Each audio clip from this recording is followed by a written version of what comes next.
Om Swastiastu. Perkenalkan, kami dari kelompok 1 ingin mempresentasikan hasil dari diskusi kami.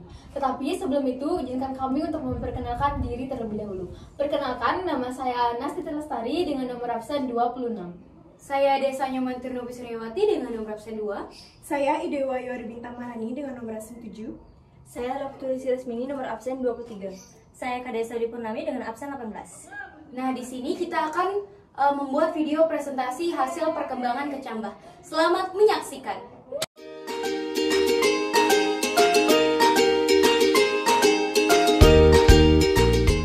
Rendam kacang hijau menggunakan air agar mengetahui bibit kacang yang baik.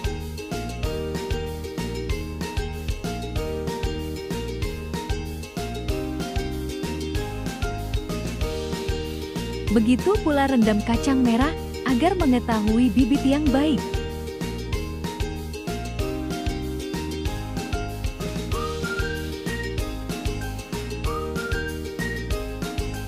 Basahi kapas untuk menjadi alas bibit kacang hijau dan kacang merah.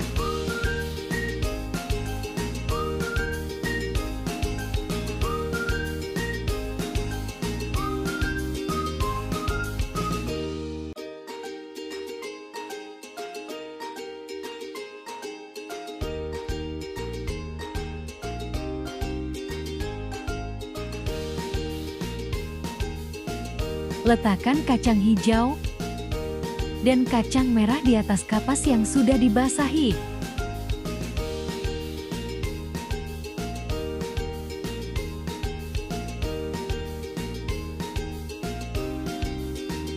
Taruh kacang hijau dan kacang merah di luar ruangan yang terkena langsung cahaya matahari.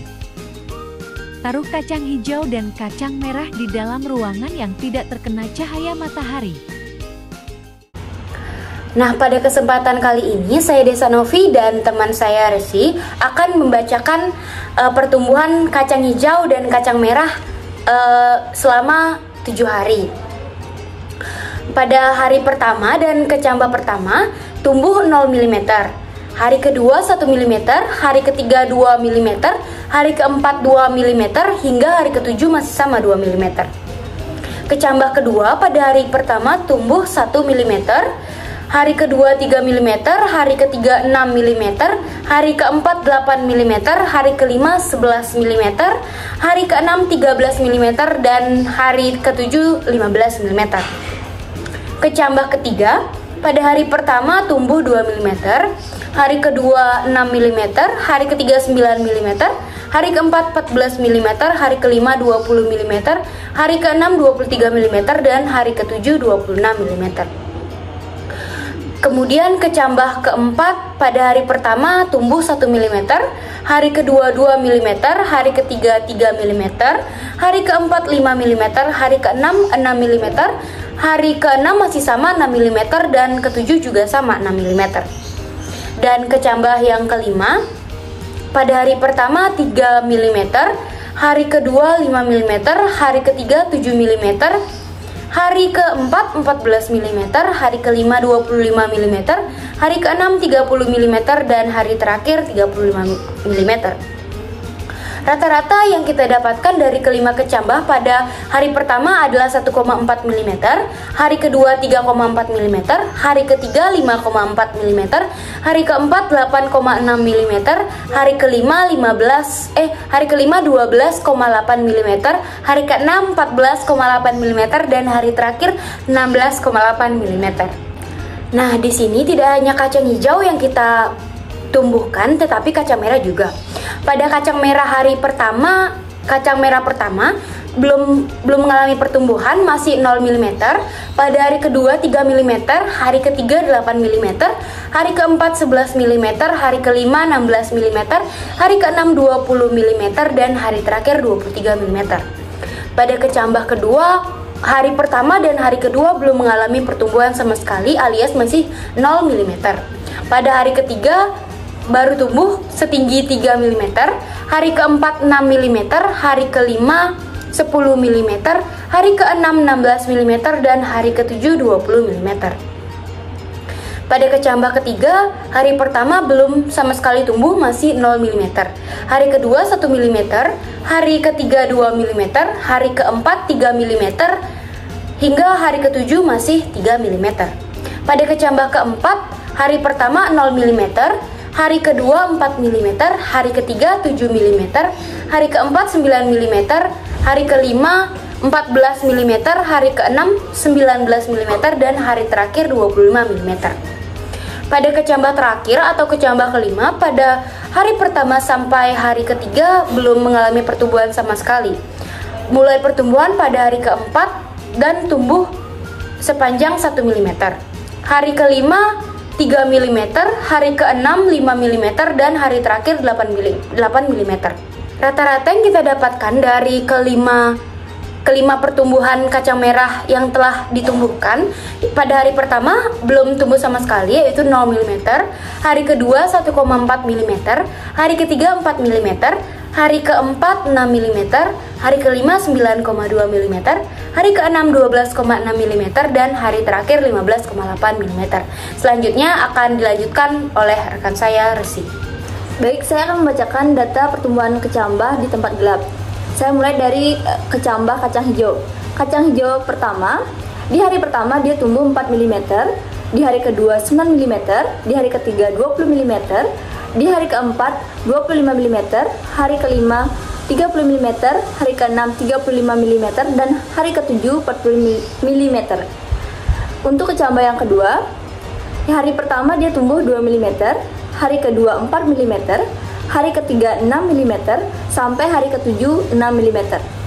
Untuk kecambah yang ketiga, di hari pertama dia tumbuh 2 mm, di hari kedua 5 mm, di hari ketiga 8 mm, hari keempat 12 mm, hari kelima 19 mm, hari keenam 23 mm, dan hari ketujuh 30 mm. Untuk kecambah yang keempat, di hari pertama dia tidak tumbuh, di hari kedua tumbuh 2 mm, hari ketiga 4 mm, hari keempat 6 mm, hari kelima 7 mm, hari keenam 9 mm, dan hari ketujuh 12 mm. Untuk kecambah yang kelima, di hari pertama tumbuh 4 mm, hari kedua tumbuh 10 mm, hari ketiga 21 mm, hari keempat 30 mm, hari kelima 38 mm, hari keenam 47 mm, dan hari kelima 53 mm. Untuk rata-rata di masing-masing hari, yaitu hari pertama pertumbuhannya 2,4 mm, hari kedua 6 mm, hari ketiga 11,8 mm, hari keempat 15,8 mm, hari kelima 20 mm, hari keenam 24 mm, dan hari ketujuh 28,2 mm. Untuk pertumbuhan kacang merah, yang pertama, di hari pertama dan hari kedua tidak tumbuh, di hari ketiga tumbuh 2 mm, hari keempat 8 mm, hari kelima 14 mm, hari keenam 19 mm, dan hari ketujuh 25 mm. Untuk kecambah yang kedua, hari pertama sampai hari ketiga tidak tumbuh.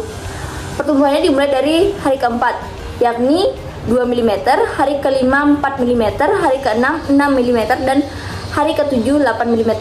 Untuk kecambah yang ketiga, di hari pertama dia tidak tumbuh, di hari kedua dia tumbuh 10 mm, hari ketiga 23 mm, hari keempat 35 mm, hari kelima 44 mm, hari keenam 57 mm, dan hari ketujuh 70 mm. Untuk kecambah yang nomor 4, di hari pertama dan kedua dia tidak tumbuh, di hari ketiga dia tumbuh 2 mm, hari ketiga 3 mm, hari keempat 4 mm, hari ke-6 6 mm, dan hari ke-7 8 mm. Untuk kecambah yang nomor 5, dia tidak mengalami pertumbuhan di hari pertama dan hari ke-7, bisa dikatakan dia gagal dalam mengalami pertumbuhan.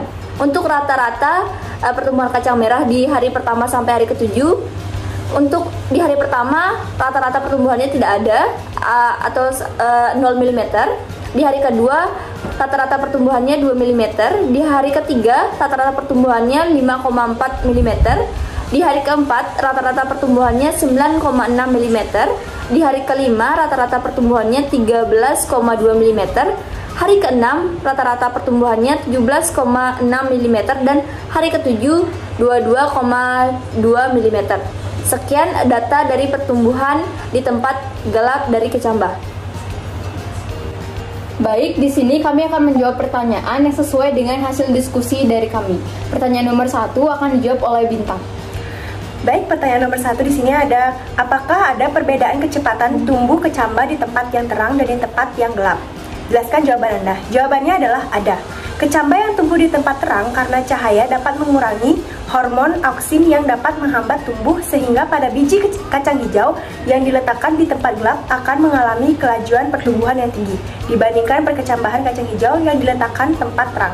Hal ini disebabkan adanya pengaruh hormon auksin yang dipengaruhi oleh cahaya matahari. Baik, untuk nomor 2, pertanyaannya, apa akibatnya jika kecambah disimpan di tempat gelap untuk waktu yang cukup lama? Jelaskan. Kecambah yang disimpan di tempat gelap, nyatanya pertumbuhannya lebih cepat daripada kecambah yang disimpan di tempat terang. Tetapi, kecambah yang disimpan di tempat gelap, daunnya lebih kecil, tipis kekuningan, batangnya lemah, dan airnya tidak banyak. Sehingga, akibatnya jika kecambah disimpan di tempat gelap terlalu lama, maka kecambah akan kekurangan nutrisi. Selanjutnya, pertanyaan yang nomor 3. Menurut Anda, manakah yang lebih baik bagi pertumbuhan tanaman? Di tempat yang gelap atau di tempat yang terang? Jelaskan jawaban Anda. Menurut saya, pertumbuhan tanaman di tempat terang lebih baik daripada di tempat gelap. Karena di tempat terang, daunnya tumbuh dengan cepat dan relatif tebal. Batangnya kuat, akarnya tumbuh banyak karena mendapatkan sinar matahari langsung. Dan kecambah mengandung sedikit air. Banyak mengandung gula, jaringan palisadenya berlapis-lapis, dan juga lapisan kutikula menebal, sehingga daun menjadi lebih tebal dan juga sempit. Baik, untuk pertanyaan yang keempat, yaitu jelaskan pengaruh cahaya terhadap pertumbuhan tanaman. Pengaruh cahaya terhadap pertumbuhan tanaman adalah tumbuhan memerlukan cahaya untuk tumbuh dan fotosintesis. Cahaya juga merangsang pembungaan tumbuhan tertentu. Baiknya cahaya yang dibutuhkan tidak selalu sama untuk setiap tumbuhnya. Namun demikian, cahaya yang dibutuhkan tumbuhan jumlah tidak boleh terlalu banyak. Cahaya yang berlebihan akan menghambat pertumbuhan. Demikian juga kekurangan cahaya juga berakibat buruk bagi tanaman. Baik, sekian video dari kelompok 1. Mohon maaf apabila ada salah kata maupun salah kalimat. Akhir kata saya ucapkan Paramu Santi. Om Santi Santi Santi Om. Dadah!